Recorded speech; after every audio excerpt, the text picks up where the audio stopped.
গ্রামে এক বাড়ির ছাগল ছুটে গিয়ে আর এক বাড়ির সবজি খেয়ে নষ্ট করে ফেলে, সবজির গাছ নষ্ট করে ফেলে। এই দেখো, এই ছাগলগুলো ছুটে গিয়েছে, দড়ি সহ ছুটে গিয়েছে।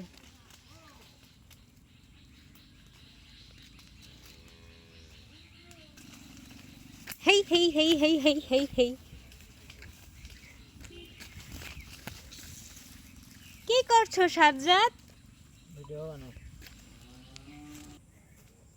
ভিডিও করছে সাজ্জাদ। কার ভিডিও? রোডের ভিডিও করছে। এই দেখো, ছাগল ছুটে গিয়ে সবজি খেয়ে ফেলছে। কাদের ছাগল এগুলো জানো?